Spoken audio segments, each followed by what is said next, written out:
Good evening, Love Bay family. Welcome to Real Talk on the Mental Health Hour, where we have raw discussions about real issues impacting our lives.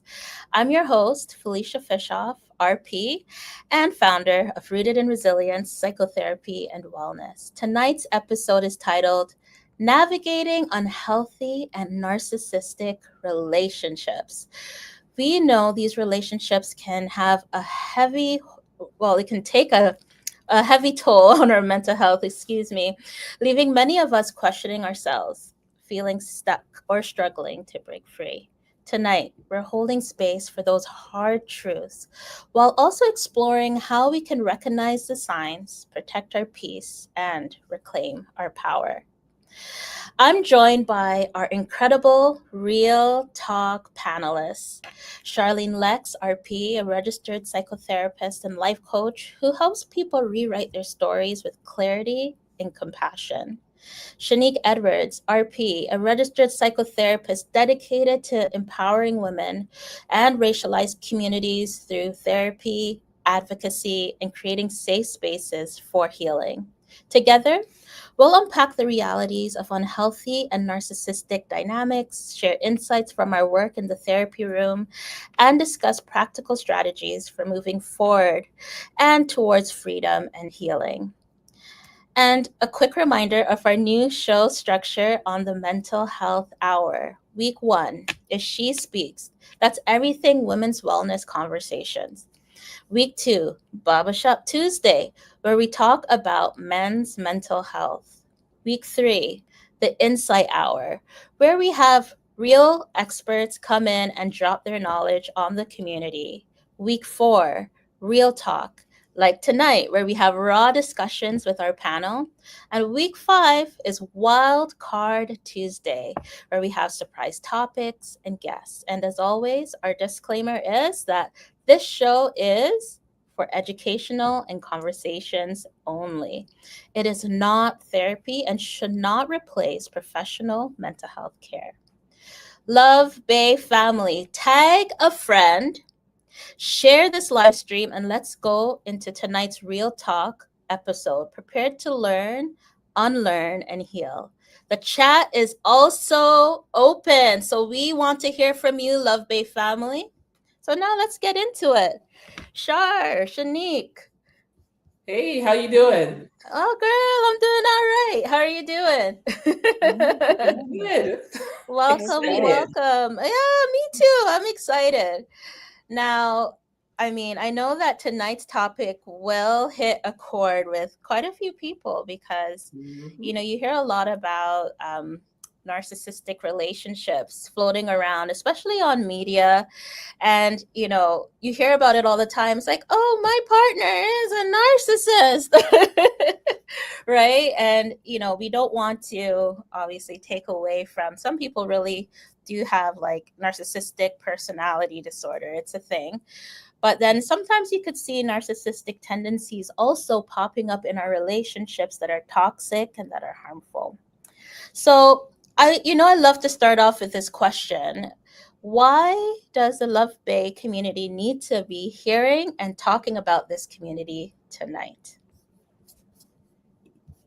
I think it's a really important topic. I think, as you said, it's a buzzword. Mm-hmm. The moment something kind of sparks up in a relationship that, potentially could be, but it potentially could not be Yeah. uh, in line with narcissism. And so I think it's important for us to kind of deconstruct it a little bit, what it means, what it actually looks like, Yeah. and also kind of highlight that there are other things that could potentially be triggering some of the same responses within your relationship, within yourself, that are actually not narcissistic. They may be attached to something else. Mm-hmm. Well said. What about Yeah. you, Shar? And I think that it's important just to talk about like what does a healthy relationship look like versus what does an unhealthy relationship look like, That right? part. Yes, because it's offer that education that Mm-hmm. people can then start making informed choices for themselves. Mm-hmm. Mm-hmm. Well, where do we start? Do you guys want to start with what a healthy relationship looks like, or shall we start on the other end of the spectrum? I'm going to leave it up to the panel tonight. would maybe start with unhealthy, right? Because it's like we can say this is what it looks like if you see yourself in this kind of relationship. Beware, Mm-hmm. look at the red flags, notice them, all right? Oh, yeah, And this is what to look for in healthy relationships afterwards. I think that's a good place to go. Hmm. What do you guys absolutely. think? I think Yeah. that's great. So, okay, you talk about red flags, okay? And as therapists, you know that we see our clients ignore red flags. They ignore it. Like they see it and then they're like, oh, they kind of wish it away almost by making excuses for some of the red flags that they're seeing. So, why don't we just start there? As professionals, what have you seen with regards to red flags and why it's important to actually listen to these red flags? Mm. Controlling behavior, right? So having Mm. someone in your life who tends to be very controlling, they want to actually like be in charge of what you do and when you do it, who you do it with, right? So then they're actually like then isolating you from family and friends, like your support system in your community.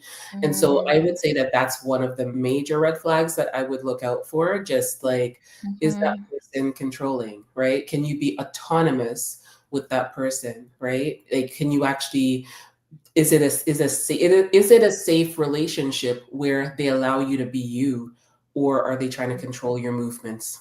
Mhm. Mhm.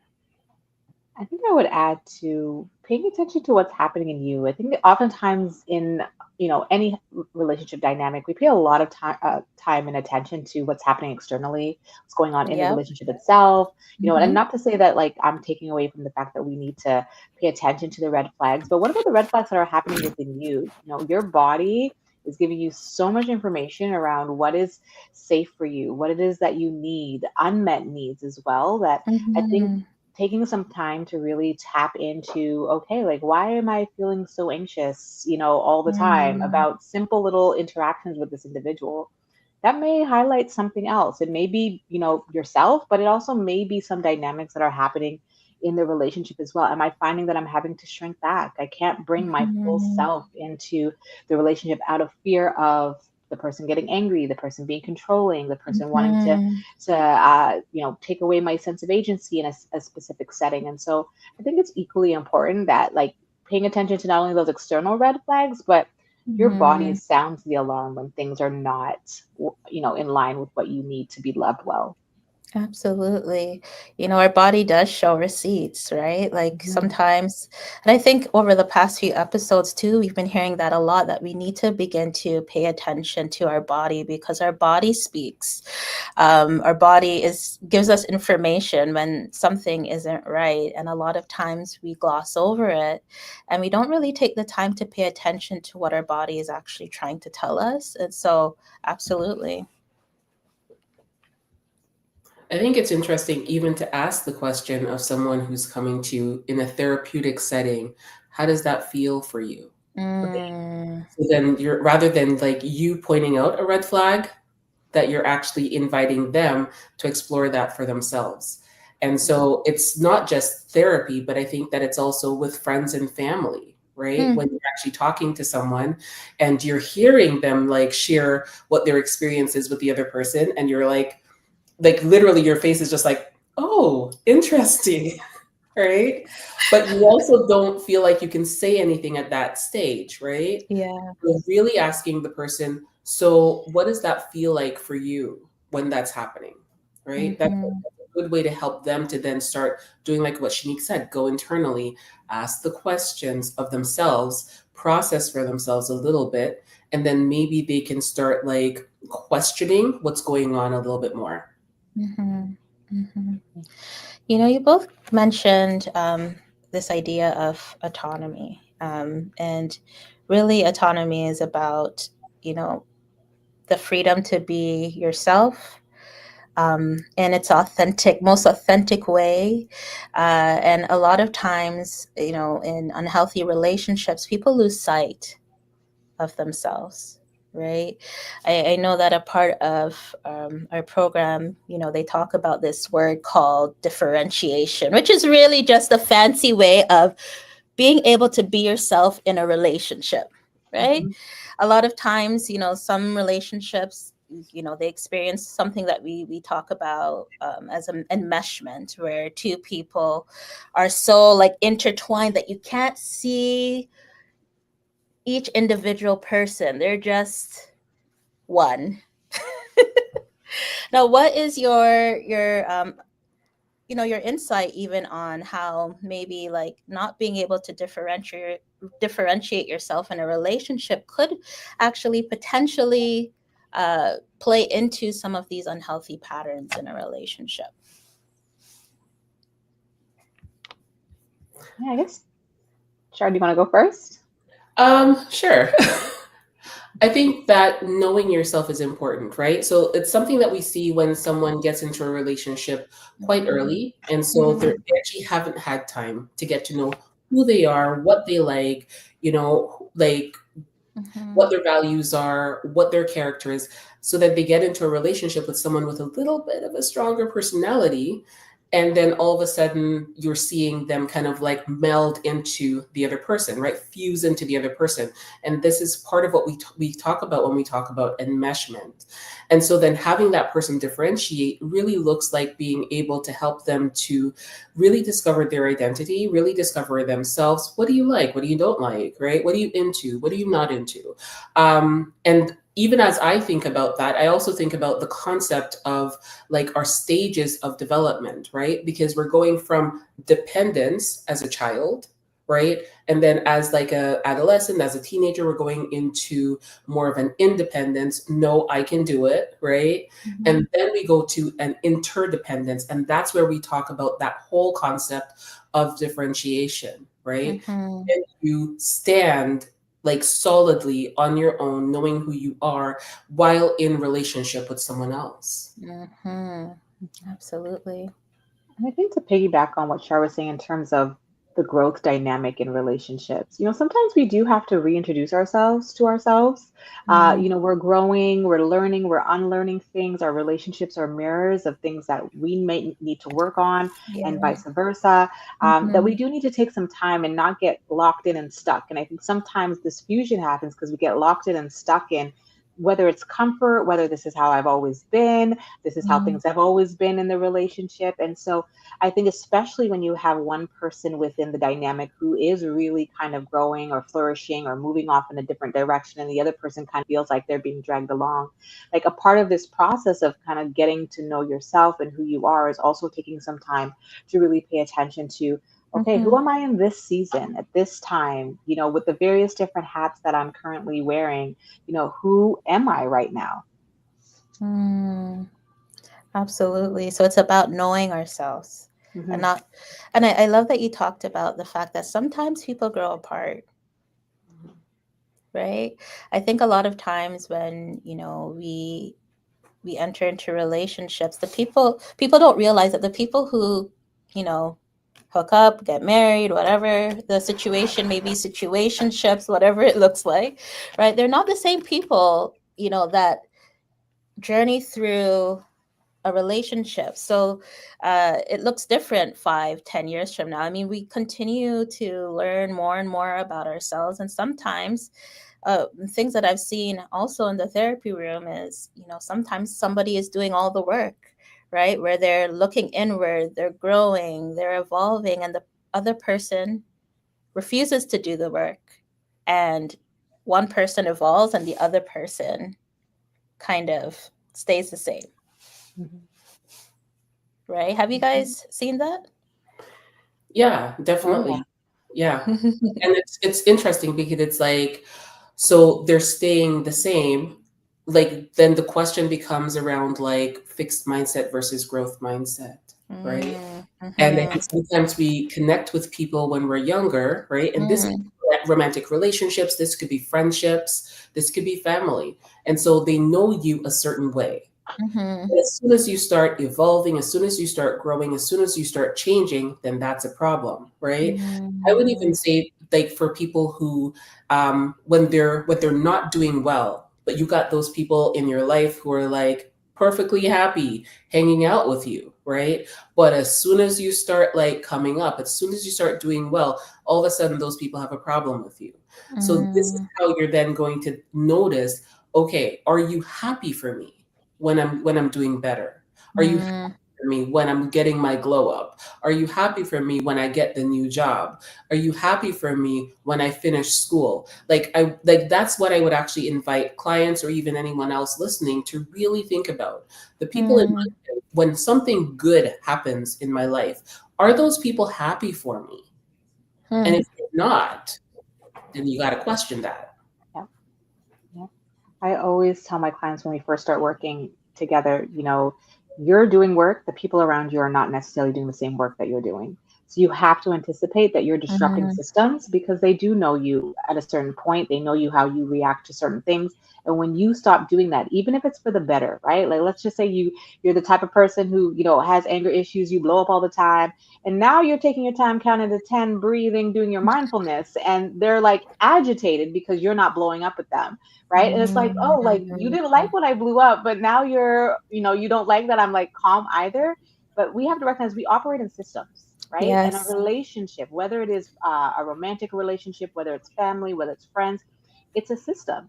And yes. so, depending on when this system was established, if it was Mm-hmm, established at a time where maybe you were not at your optimal self, maybe there were mm-hmm, elements there were unresolved traumas, there were some attachment wounds, then they're going to know you based on how you operated in the system at that time.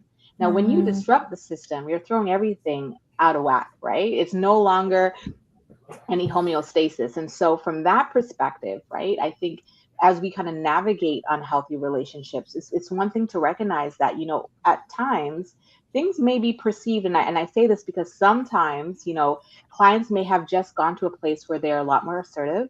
They're a lot more self honoring. They're setting in their boundaries. mm, And now it's like, the word gets tossed out that, like, okay, now you're narcissistic or now you're this. Well, sometimes it's not necessarily about that, right? Sometimes it is this individual has just grown, right? But I think this is why it's important for us to really kind of look at and define some of these terminologies, because it doesn't necessarily mean that because somebody is choosing to focus inward, they're no longer, putting all of their energy outward, mm, because now maybe they are being a little bit more selfish. Because if we were to look at their track record, they had a track record of people pleasing, right? mm, That does not necessarily mean that now they've kind of developed this umbrella of being unhealthy. And I think I'm taking a little bit of the other side of the lens on this too, because I also do think that sometimes things get labeled as a certain thing when really and truly what they're demonstrative of growth, and what the imbalance is happening is that the mm, person has now shifted within the system. mm. I think this is a great opportunity to really dig deeper on what like narcissism actually looks like, because again, it's a buzzword. It's thrown around a lot. And, you know, as a therapist, sometimes I see certain trends and I'm like, ooh, there's that too. Okay. Don't worry. I don't do that in therapy, guys. I keep it on, I keep it on the inside, but I'm like, oh, check. Oh, girl, check. um, and sometimes I will go through like the actual checklist with my clients if I really see like all of the trends, and their mouth literally drops open like, I'm like, but I'm not putting words in their mouth. I'm just Mhm. like, okay, well, if I want you to do a mental check, and I could see it on their face when they're going through the checklist and they're like, oh my gosh, this is me to a T. This is exactly what I've experienced.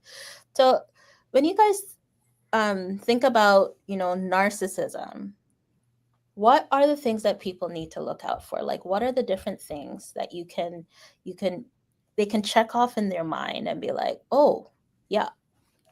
Mhm. I would first start off by saying that there's a difference between like narcissistic personality disorder, right, Yes.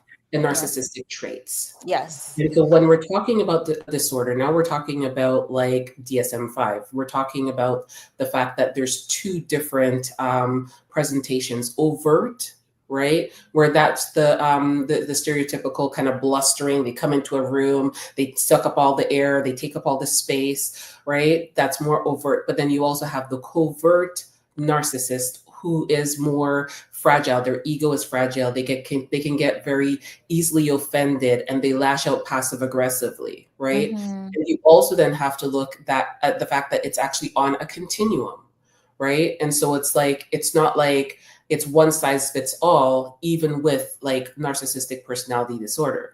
Okay, Mhm. so And that's yeah. Go ahead. no, and explain to the Love Bay family what the DSM-5 is, because I know that we use the terms and we know what they mean, but for the everyday listener, what's the DSM-5? It's kind of like the holy grail of like like different disorders. So you Yes. can look through and you can like when you're going through school, they teach you about all of the different disorders that there are, and every like so often they update it and add different things as they kind of like figure out like how they want to then scale things and put it into a scope for us to then see, right? Mhm. That being said, there's there's actual testing for Mm. narcissistic And so it's personality, diagnosable. Yeah. right? Like there's testing for it. So I know that it's been a buzzword out there for the longest time now, right? Like everybody's like talking about, ooh, this person is a narcissist. Well, not everybody's a narcissist, right? Some people do have narcissistic traits though. And when I'm looking at the traits, so I'm like, okay, it's not a disorder, but there's Mhm. definitely some traits here. So when I'm looking at the traits, Yes. certain things that I'm actually then looking at is like what was their attachment early on, right? What was their trauma history? Because what were their relationships like with family members growing up? Mhm. Because you often see it come out in families too. So it's never like usually just like one person out of the blue. How did they Mhm. come out like that? No, they're Mm. they're like little breadcrumbs like on the Yep. trail, right? Absolutely. And so those are things that I would then kind of clue into and look for, right? Yep. A lot of times it's like when it's narcissism, it's like a grandiosity, but underneath there's a sense of inferiority, right? So it's both Mm. things, it's both parts really like bucking against each other within the person. And it's so Mhm. loud for them internally that they honestly can't even focus in on anybody else or anything else. Absolutely. Mhm. Yeah, I think Shar, you described all that really well, and I think one of the things to keep in mind is the fact that things coexist, right? Yep. And so, just as Shard pointed out, another one, at least for me, in terms of traits, is the lack of accountability, the inability to accept any form of responsibility for any of the mistakes that you make.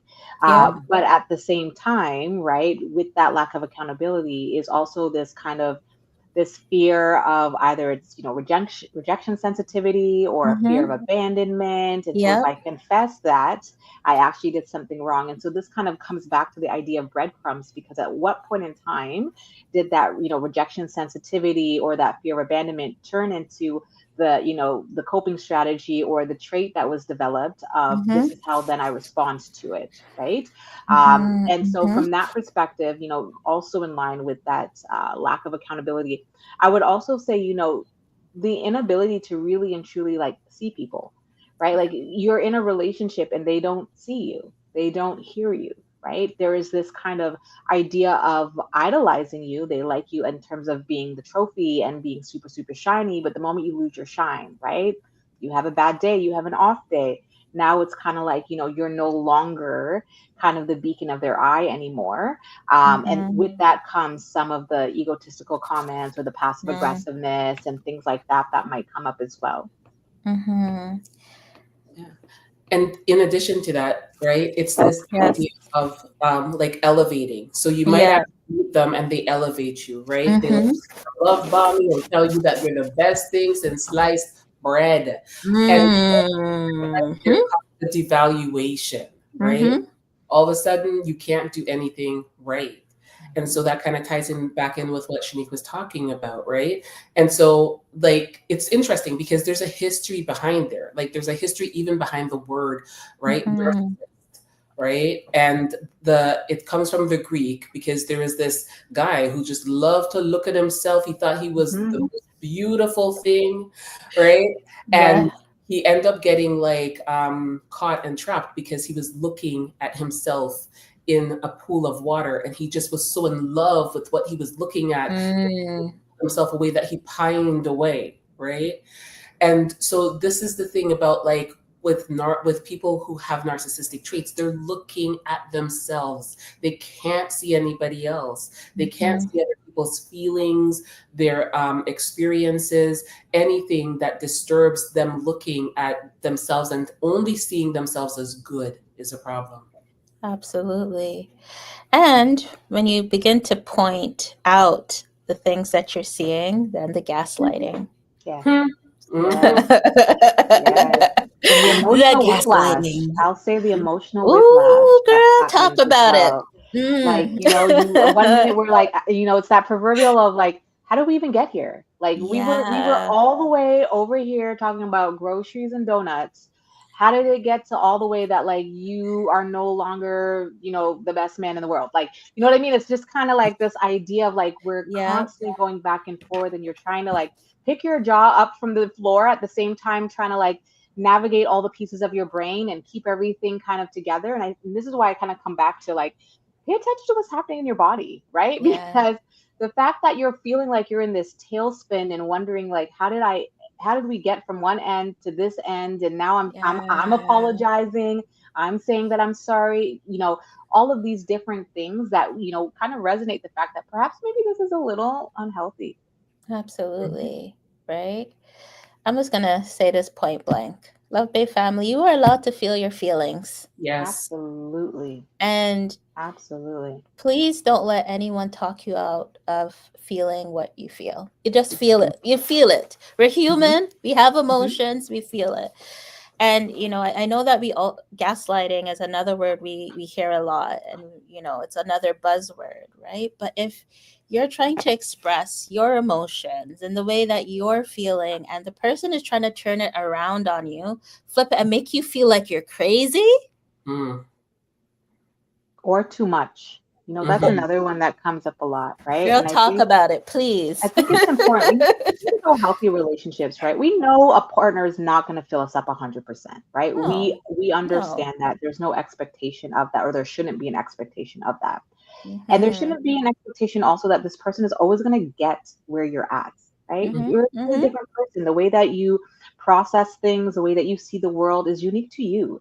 But I think Mhm. one of the things to consider in a healthy relationship dynamic is there space for me to be me? Is there Mm-hmm. space for me to bring the bigness of my feelings, the bigness Yes. of what I'm thinking, the depth of where I need to go with my emotions, Absolutely. without there being any judgment, without there being any, you know, feeling that I'm being too much or that I'm being bothersome, because Mhm. that is what this healthy interdependence looks like. Is I create space for you to be you, and you create space for me to be me, and we're able to coexist and support each other and co-regulate with one another, uh, Mm, in a way that is allowing the other person to ultimately be authentic. But if we're constantly absolutely. brushed by what I feel, right? Like I'm bringing up something Yeah. that's really important to me that made me feel a certain type of way, and we're bypassing that to get to like, oh, okay, is there milk in the fridge? Right? Like in the moment, it might seem like such a subtle thing, but if we look at it in the grand picture, this is somebody shutting you down and shutting you down. And in turn, what's going to happen is that you're going to begin to shrink back because you already know what their Absolutely. response is going to be. And then at some point in time, it's almost like I completely lost who I am. I begin to not be able to trust Mm, my own voice. Right, and be able to trust that I'll be able to make certain decisions, and so this becomes where the codependency comes in because I'm so over reliant on this person to tell me how I should show up because I've been silenced for so long.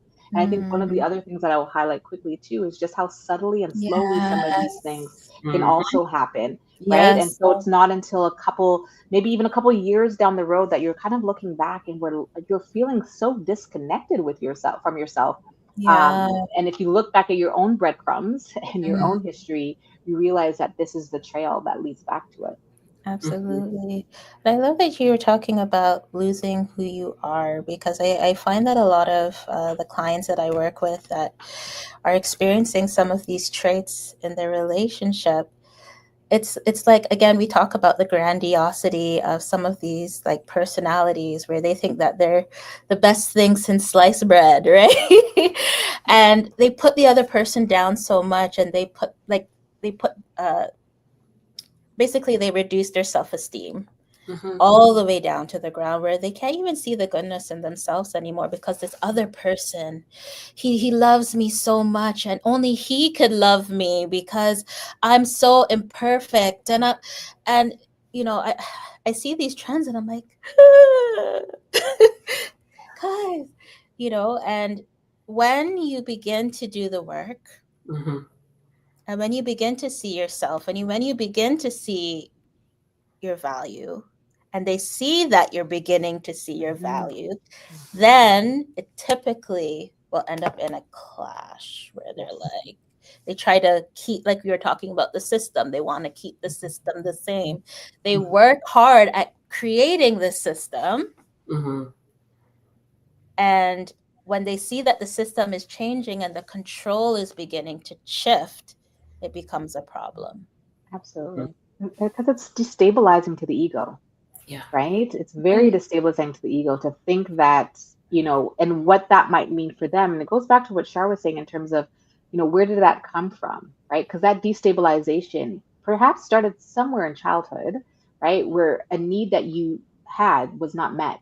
And as a result, right, what gets reinforced is this idea of, well, I'm just going to control everything, right? If I can be in the driver's seat at all times, then therefore I do not need to worry about somebody not being there when I need them to be there, somebody not doing what they say that they're going to do, somebody not loving me, right? And so, therefore, if I can maintain that, now, if my passenger is like, hey, like I got my license now, I can drive too, right? It's kind of like, no, no, no, no, no, no, right? Like you're disrupting what I need in order to feel whatever was unmet all the way back then, mm, as well.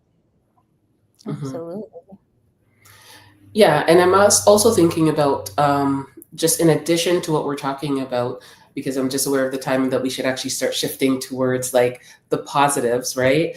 Um, but let me close it by saying this: if you're around someone who is critical, nothing that you do is good enough. They're going to be criticizing you, whether it's like overtly criticizing you or it's a joke. You know those people, right? That Hmm. they always have something to say. Oh, I'm Everything is just a joke. joking. I'm just Yeah. joking, right? But it's always critical. Pay attention to that, right? Pay attention to when Mm, people are defensive. If you bring up, right? So we're talking about you choosing to identify, like really work on your identity, really work on differentiation. But when you start actually like speaking up and those people get really defensive, right? They didn't do anything wrong. They never do anything wrong, right? So you're trying to say, I noticed that fill in the blanks, and no, no, no, you got it all wrong. Da, da, da, da. They're defensive. Pay attention to that, Yeah. right? mm, If you're mm, noticing that you're trying to talk to them, and all of a sudden their face goes blank, right? That's called stonewalling. Hmm. They're not interested in actually like having a real adult conversation with you and mm, working things mm, through in a healthy way, mhm, right? mhm, To that. And also pay attention to if they have contempt for you, right? All these are like the four horsemen that John and Julie Gottman talk about. And it's important to just notice for yourself in the interactions. Yes, you want to change things, but with mm, some people, they're not ready for change, and you're going to have to learn to be okay with that. Yeah. Yeah. absolutely. And Yeah. even before we shift gears, one of the traits that I think is also important to recognize, right, is they're often very self-absorbed, right? Hmm. They care about their image, Yep. right? And they will do anything to maintain and uphold that image, Hmm. even if it means to break you all the way down. Yeah. Yeah. They will go on a smear campaign. They will slander your name. They will gossip about you. They will drag your name out in the streets. Anything to hide whatever they've done, right? Like they want to be able to just have everybody believe that they're like sparkling clean and wonderful all the time. So just pay attention to that. Pay attention to when people show up in all of these different ways, right? Mm, Again, it's not your job to fix anybody, but it is your job to pay attention to how people are actually showing up. absolutely. And if I can add one thing to, kind of just going back to the idea of like it's on a spectrum, right? So, Yeah. oftentimes, these traits are not necessarily overt unless you actually have NPD, right? Like the personality Yeah. disorder. That's, Mm-hmm. and I mean, I'm not saying that that's an absolute, but oftentimes it's very those subtle things, right? In terms of, for example, the idea around what you were just saying, Felicia, about being self-absorbed and their image. It could be a subtle thing, right? They don't want to look like they're ruffling feathers to the point Yeah. where you're always being painted as the bad person, even and they may not say anything, but their Mhm. lack of saying something also is painting you as a bad person in the eyes of everybody around you, while they get to sit and look like they are the good person all the time, right? That's a Right there. very covert way of that looking. And you're sitting here trying to, you know, basically on this PR campaign for your reputation, while they're sitting back, right, Yeah. and literally just dumbfounded as to how we ended up getting here, right? And in the dynamic of a relationship, that's a lack of protection, right? Your partner's not Mm, protecting you by just absolutely. sitting back and allowing things to be perpetuated about you. And that is a very narcissistic trait because you're not looking out for your partner in a way that would uphold that person, make that Mm, person, be able to shine and to look good amongst others, right? yep. That's an example of self-absorption. So, as much as we're looking out for some of the really big traits of what this looks like, but I would also Yeah. arguably say that, again, paying attention to what's happening within you, because those Mm, subtle things, that thing that makes you stop and be like, I didn't like that. I Mhm. didn't like how that made me feel. I didn't like that comment or that look or the fact that I might have felt small. We had a conversation, but it made me feel small, right? mm, Those can all be, and I'm, again, not necessarily saying that that is all narcissistic, but it's definitely signs of unhealthy. mm-hmm. Absolutely. Ooh, we're going there tonight, aren't we? Right? Now, I know that we've thrown out a lot of information at our Love Bay family tonight. And I know that some of our listeners may be sitting there and be like, oh my goodness, like I didn't have language before to kind of, help me validate my feelings really that I am in an unhealthy relationship, right? What would you say to the Love Bay listeners that are like basically just got blown out of the water in half an hour? Uh, and they feel stuck and they just don't know what to do. What would you say? I often start here with clients. Often start with accept what you can't change and control and focus on what you can change and control. Mm-hmm. The matter is, you can't change or control the other person, right? Even with what Shanique was just talking about, a lot of times there's that victimhood that's attached to it, right? The person needs to play the role of the victim. They're showing up in all of these different spheres, and that's why they're keeping quiet, right? Mm-hmm. Because then everybody then will look at, you as the bad guy. And this could be in romantic relationships, this could be in family dynamics, parent child dynamics, all of it, right?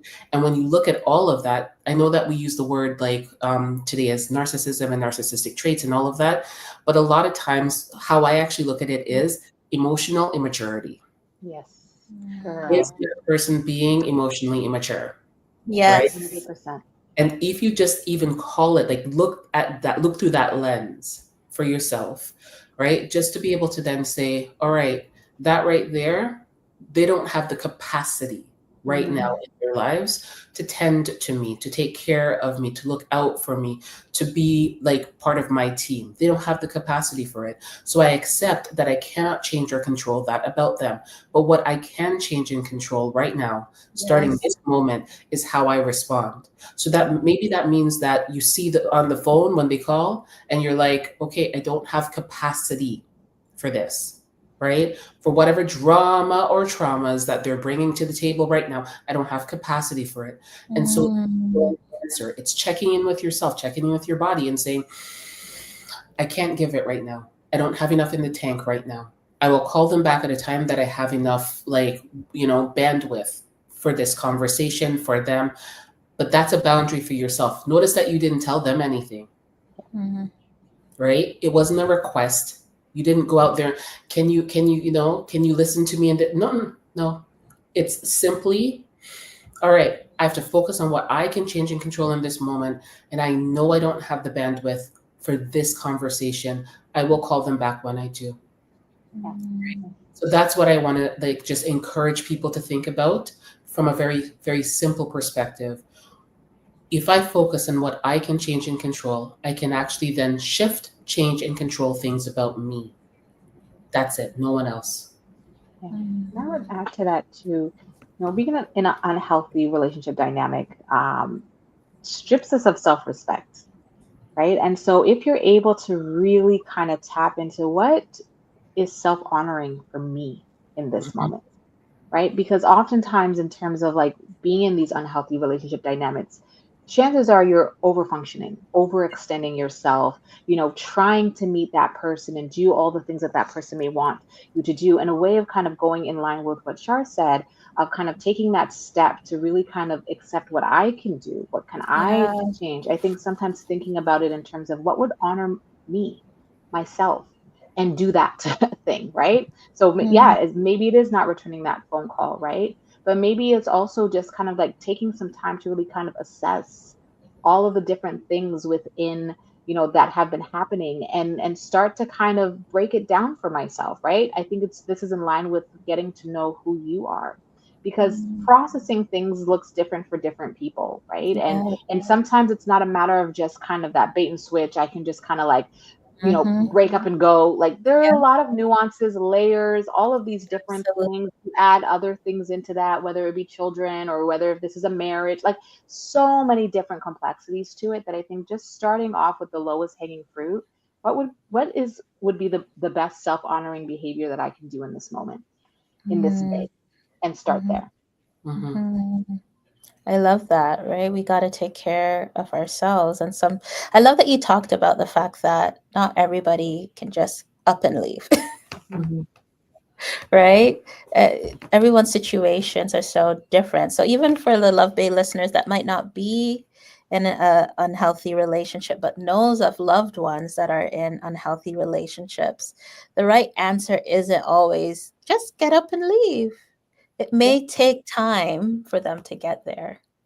Can I mhm, just add to, I think in line with what you're saying, when we're the outsiders looking into a relationship, let people go at their pace and their journey, right? Our roles as outsiders is to love and journey with them, right?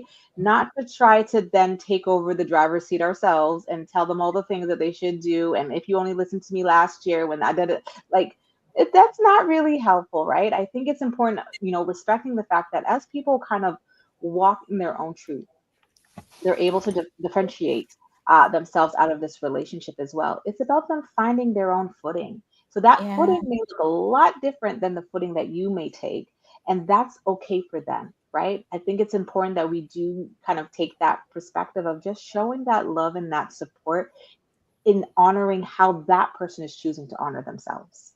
mhm. And Yeah. I'm gonna shout out my Caribbean brothers and sisters here because that's what I know. Sometimes what we do when we're listening to our loved ones, and then we're like, we love to give all the advice, and then we end like, I'm not telling you what to do still. You you just told them what to do, and then it's okay to just listen. Sometimes Yeah, people don't need advice in the moment yeah, Mhm. because they're not ready for it. yeah, And it's Yeah. not that your advice is bad. There's a time and there's a place for everything. But sometimes, of course, because we love the person, we want to share all of the advice. But if they're not ready to receive it, it's yeah, not going to go anywhere. But trust me, when they want the advice, they will ask you for it. And Mhm, then, of course, then you can share all of your wisdom and your tidbits, right? mhm. I wanted to say something else too, right? Because it's like it really is being able to say to your loved ones when they come to you, do you want me to listen or do you want me to hmm weigh in? hmm Mm-hmm. Right? That's Yes. really important because Yes. sometimes they just need a listening ear. Yeah. So being able to provide that is going to be huge in the middle of their situation. Yeah. The second thing that I also wanted to just like hold out here Mhm. for us is the concept of like so many people now living in situations where they're actually part of a sandwich generation. So they Mm. have kids that they're taking care of, they have work that they have to do, they have households to run. And so there's stressors on the one end, but then they also have elderly parents that they're taking care of, sometimes who Mm. are actually dealing with things like dementia and Alzheimer's and other health concerns. Yes. And it's hard because sometimes those people, like, they could have been lovely when they're younger or not, but at this point, some of those people are hard to live with. They say things that are mean and cruel. They lash out because they're in pain themselves. And so for the young person, the child, right, who's now an adult, but the adult child in the situation who is then having to deal with all of these stressors, they can't leave the situation. They can't leave like, their mom or dad. They have to then take care of them. So just hold space for the people in your life who are then holding that tension because it's Yeah. hard. And so many people, just based on where we are in history, they're actually experiencing that now. Hmm. And what would you say to, our listeners that are experiencing and being in an unhealthy relationship, but they're afraid, not only because of, the sandwiching, but, you know, they just feel stuck because they're afraid of what other people are going to say about them. They feel stuck because just life is lifing. They might have children in the mix. Like, what would you say to them, especially now where they're just like, okay, what do I do? Mhm. Live well in the situation that you're in, right? Define what that looks like for you. Live well, right? Mm, That one life to live, right? yeah. And it might seem like it's impossible. And yet that's what we do with our clients. We sit with them so often and we itemize and like help them to then figure out for themselves, what does living well in this moment of time look like? It'll look different in 6 months. It'll look different in 2 years. But right now, what does it look like to live well in a challenging situation that you're not leaving, right? Because of Mm, all of these other responsibilities. mm-hmm. Mhm. Yeah, I think the one thing that I always encourage clients is that as much as a situation may feel really pressuring, you the one thing that you do have is time. And I don't throw that out in terms of being like, oh my goodness, am I supposed to stay in this then for years upon years upon years? Because that's exactly what the clients say to me afterwards. I was like, no, that just means that you can give yourself some space and some time to consider what you Mm, want to do. Maybe that time for you looks like a day. You sleep on it and then you decide this is how I want to move after this. Maybe it's you need to give yourself enough grace to say that it's going to take me a week. It's going to take me 2 months. It's going to take me as long as it takes me. mm, But the thing about it is that you do have time. So there's no kind of rush, of course, unless it's abusive. That would be a whole yeah, different situation where absolutely. there's harm or to yourself or to others. But Mm-hmm. that's not there, and it's just a matter of I came to this realization that this relationship is not healthy for me. It's not Yep. conducive to my own growth, to my well-being. It's not reflective of where I want to go. There may be some of these traits that we talked about, but overall, I just realized that this relationship is unhealthy for me. Then I would say, give yourself that time to make the best decision for yourself. I always like to encourage you will make the best decision for yourself at the time that you need to make it. You just sometimes have to give yourself some time to get there and not Mm-hmm. necessarily feel like you have to be on anybody else's timelines. Mm-hmm. Mm-hmm. And, like I do also want to throw in the nuance that sometimes, people may say, I know that I need to leave, Mhm. but then there's like other pressures to stay. So whether it's like family expectations or like even just personal values and stuff like that, fear of what other people are going to say, right? There's all of these competing narratives and voices that often will try to sway us to stay in something that's unhealthy. What would you say to listeners that might be experiencing it? They're like, I know this isn't good for me, but everyone else, whether it's my parents or family or, religious leader or, is telling me that I have to stay because of X, Y, and Z. What would you say? They should walk a mile in your shoes. If they're willing to live with the person, then you can actually weigh in. If they're not, too bad for them, right? You have to make your own choices, right? You have to make your own choices in life. Again, I've said this before, I will say it again. You have one life to live, right? Mm, And so you have to figure out, what does it look like to live well in this life? Nobody knows how long they're going to have. And so if you have 2 weeks, live your 2 weeks well. If you have 2 years, live your 2 years left. If you have 20 years, live your 20 years well. You have to define what that looks like for you. No one else gets to tell you to stay in a relationship or stay, well, it's your parents, you can't. No, they don't get to tell you that, right? mm, I don't believe that the answer is always cut off, Hmm. mhm, but I also don't think it's important. Like I don't think that people should be able to weigh in and tell you what you have to do, because you're the one who's living with it at the end of the day. You have to figure out what works best for you. mhm. I mean, I do want to acknowledge, though, that there is that big elephant in the room, shame that comes with the breakdown of a relationship and That's having right. to face other people. And, depending on kind of your own history and the breadcrumbs that we've talked about before, that shame can be crippling. And so I can understand, like, wanting to get to the pinnacle of what Shar is saying in terms of, living well. But I do want to recognize and validate that there sometimes is that valley, in between. Mm, And, what I would say about that too is, giving yourself that time, right? I think if you make that decision that ultimately living well for myself is not being in this relationship, then it's about mhm. taking those steps incrementally. Maybe it's one step a day. Maybe, I cannot race up the staircase to get to the top where I'm making this decision to do XYZ. But maybe it's taking Mm, that one step of, for example, I'm going to just focus on myself today. I'm not going to respond to that phone call. I'm not going to say yes just because that's something that I always used to do, until you're able to essentially yeah. get yourself up until the top of that staircase, into the pinnacle of that mountain. And when you look back, it doesn't matter how long it took you, right? It's the fact that Yes. you got there. And I think, kind of in line with what Shar had said right at the beginning. And then look and see who's standing with you on the top there, celebrating with you, right? Because that definitely is indicative of who probably should really and truly be around you to help you sustain being on top of that mountain. Mhm. Mhm. And allow Absolutely. allow relationships to run their course. Yes. There's going to be times that you and people are like ride or die, and there's going to be times that seasons, and it's going to be hard. You're going to be feeling grief, all the Mhm. things. That's okay. Allow people to just like go their own way too. Not everybody is meant to go exactly where you're meant to go. Yeah. Allow them to then go off if that's what's supposed to happen, so you can move on to the next level, right? Using Mm, the same analogy that Shanique just was using. Not everybody's meant to take every step with you.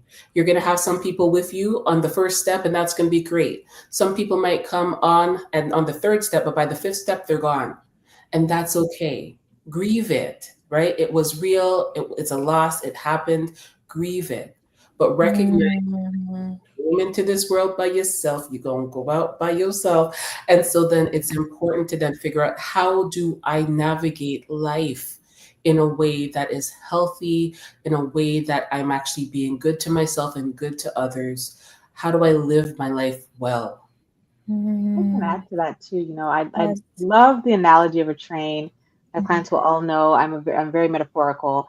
So, with the train, the reality of it is that the train is not stopping, right? Or like lingering at a station for anybody, Mm, right? This is your train. This is your life, right? yes. You're the conductor of this, which means when you stop at a station, if people are getting off, we ain't waiting for them to come back on, right? Nor are we Mhm, begging for them to come back on, because the train is mm, still going. You got to get to your destination. And so that might mean your train runs pretty fast, right? That might mean your train bypasses certain stations that you've been here before. You know what this looks like. I don't want it again, right? And at certain stops, you also just need to let people off as well. But I think the mm, key here is your train got to keep going, right? You do have your life to live. And so this idea of kind of like holding back and humming and hawing and okay, I'm going to wait. We've been waiting for this person to jump on the ship on the train to ride with me. They may not be interested in doing that with you anymore, and that's okay. Let them off and you continue on because there are Mhm. new people, new experiences, new opportunities at the next stations that you Mhm. will need to pick up. So maybe they needed to get off anyways to make room for whatever was coming in new. Hmm. Choo choo. And I think it's interesting just to talk about like what does a healthy relation look like, right? Like Yeah. what does a healthy relationship look like?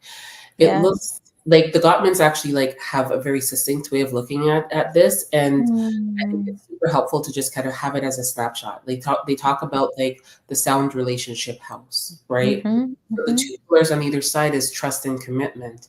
But Yeah. each layer of it going up, right? It starts with building your love maps. What does that look Mhm. like? That looks like being able to like if somebody's showing you something, right? Or if somebody likes pasta, early on in their life, growing with someone means that if they have indigestion, you're going to learn that about them, right? And you're not Mhm. going to be Mhm. like every Friday night, pasta tonight, when you know it actually like is going to give them heartburn, right? So you're going Yeah. to be like, right, you love pasta, but man, that indigestion, that heartburn is like really terrible. So let's go Mm. out and get like sushi instead or something else instead, right? Mm. So Mhm. it's learning about the person. So over time, take the time to actually like get to know them, learn them. Everyone grows and everybody like, they change over time.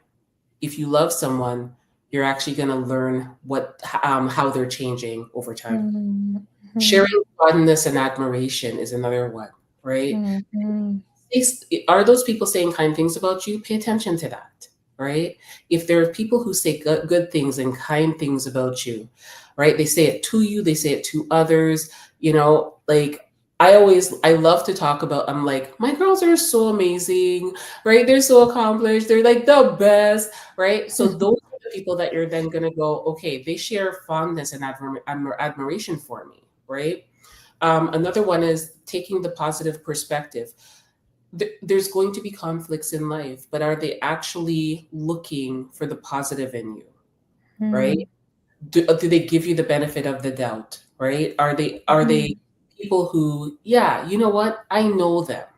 Because I know them, they're going to acknowledge something positive. They're going to validate their experience of you to say, this is the kind of person that you are, right? So pay attention to Mhm.